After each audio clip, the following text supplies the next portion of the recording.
paz do Senhor Jesus, sejam todos mais uma vez bem-vindos ao seu canal de leitura diária da lição da Escola Bíblica Dominical, canal José Carlos Maciel, para mais uma leitura diária da lição do terceiro trimestre de 2025. Desta vez, a lição 3. A lição 3 tem o tema Uma igreja fiel à pregação do Evangelho, né? Porque a igreja de Jerusalém ela era fiel à pregação do Evangelho. Terceiro trimestre de 2025, como você já sabe, tem o tema A igreja em Jerusalém, doutrina, comunhão e fé, a base para o crescimento da igreja em meio às perseguições, né? Porque a base para o crescimento da igreja é o quê? Doutrina, é comunhão e é fé.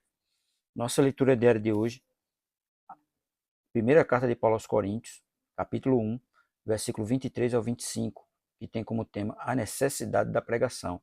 É a leitura diária da segunda-feira. Agradecendo a Deus por todos vocês que estão inscritos aqui no canal José Carlos Marcelo, deve ser muito obrigado. Curta nossos vídeos, comente e, se for possível, compartilhe nossos vídeos para mais uma pessoa. Mesmo o YouTube, eu estou percebendo que não está divulgando muitos vídeos, então você olha aí o seu sino de notificação para ver se está ativado, porque a gente percebe que o YouTube não está entregando muito nossos vídeos. Então, se não tiver ativado, você ative, e se tiver ativado, você ative e desative, que é para você receber a notificação do nosso vídeo. Quero também agradecer a você que se inscreveu recentemente no canal, dizer a você muito obrigado. Para mim é um prazer ter você aqui junto comigo fazendo esse canal. Curta os vídeos, comente e também, se for possível, compartilhe com mais uma pessoa. Quero também agradecer a você que ainda não é inscrito no canal, mas tem assistido nosso vídeo. Se for possível, se inscreva para nos ajudar. Se inscreva para que esse canal possa crescer. Amém? Nossa leitura diária da segunda-feira, da lição 3, primeira carta de Paulo aos Coríntios, capítulo 1, versículo 23 ao 25, que diz assim: Mas nós pregamos a Cristo crucificado, que é escândalo para os judeus e loucura para os gregos. Mas para os que são chamados, tanto judeu como grego, lhe pregamos a Cristo, poder de Deus e sabedoria de Deus, porque a loucura de Deus é mais sábia do que a dos homens, e a fraqueza de Deus é mais forte do que a dos homens. É, exatamente. A loucura de Deus é mais sábia do que a dos homens. Mas a sabedoria do homem, comparação de Deus, não tem como se comparar. Deus é muito mais sábio, né? E a fraqueza de Deus é mais forte do que a dos homens, porque o homem é fraco em tudo, né? Praticamente ele não é nada. E Deus é tudo. E Deus é forte. O verso 24 diz, mas o verso 23 diz que a igreja naquela época pregava quem é Cristo crucificado, que é escândalo para os judeus, né? Porque para os judeus eles diziam, como é que pode um rei, né, considerado rei, vir para morrer numa cruz da forma que Jesus morreu? Então, eles não aceitavam isso. Para eles era loucura, era escândalo. E os judeus achavam loucura um Deus que veio para morrer numa cruz. Como é que pode um Deus vir para morrer numa cruz? Mas foi isso que aconteceu. Jesus veio, Jesus, o Filho de Deus, Rei dos Reis, Senhor do Senhor, veio para morrer na cruz. Por quê? O pecado exigia um pagamento, né? E um pagamento era o quê? Um pagamento de sangue, um sangue puro. E o sangue puro foi o de Jesus. Porque Jesus ele não nasceu por ação humana, ele nasceu por ação do Espírito Santo. Maria e José não tiveram nenhum contato entre eles dois. E ali foi uma ação que divina. Então Jesus é puro por isso. Porque se Maria e José tivessem coabitado, Jesus tinha herdado a natureza o quê? Adâmica, a natureza pecaminosa, mas ele não herdou essa natureza pecaminosa. Ele veio ao mundo puro. Ele foi concebido pelo Espírito Santo. Então, ele é puro. Por isso que ele, né, é o que pode nos socorrer. Foi ele que veio, morreu na cruz do Calvário e pagou o pecado de sangue. A cédula que era contra nós, Jesus cravou na cruz. Então, para os judeus era escândalo e para os gregos loucura.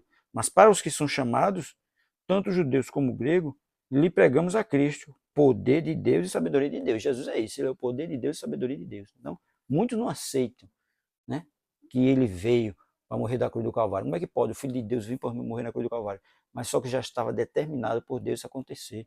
Isaías 53 vai falar do servo sofredor que vinha para sofrer, para ser imolado e para ser levado ao matadouro como ovelha muda, que não reclamou com seus tosqueadores. Jesus não estava reclamando de nada.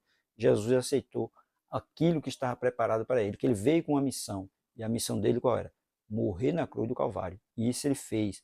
E fez de acordo com as ordens do Deus Pai, que enviou ele para isso.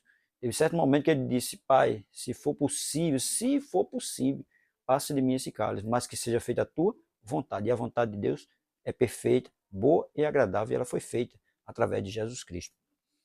Atos dos Apóstolos, ou 1 Coríntios, capítulo 1, versículo 23 ao 25, diz assim, A cruz continua sendo a linha divisória entre o que é humano e o que é divino. Para uns é loucura e escândalo, mas para os chamados é vida, é poder, é sabedoria. Tá vendo? Para os que são chamados, a cruz é isso. Ela é vida, é poder e é sabedoria. A pergunta que fica é: como você enxerga a cruz? A pergunta é essa: como você enxerga a cruz? Você enxerga a cruz como vida, poder e sabedoria? Ou você enxerga a cruz como escândalo? Ou você enxerga a cruz como loucura? Porque para os que são chamados, elas não são isso. Para os que são chamados, é vida, é poder, é sabedoria. Mas muito não aceita que Jesus veio ao mundo para morrer na cruz. Mas ele veio. Ele veio e a qualquer momento estará voltando. E a igreja tem que ser uma igreja fiel à pregação do Evangelho. Porque a pregação do Evangelho é quem? É Cristo crucificado. É o Cristo que veio e morreu na cruz do Calvário. Essa é a pregação. É loucura para uns, escândalo para outros. Mas para os que são chamados, é vida, é poder e sabedoria de Deus. Né? Porque Jesus ele veio para isso, ele veio com um objetivo. Ele veio com uma função específica. Foi pregar o Evangelho, mas depois ir até a cruz, e ele foi por mim e por você. E ele a qualquer momento está voltando, nós não sabemos dia nem hora, mas temos a certeza de uma coisa, de que ele está voltando. Ele veio, foi, mas a qualquer momento estará voltando para arrebatar a sua igreja, a igreja fiel, aquela que não se contaminou com as coisas do mundo. Amém?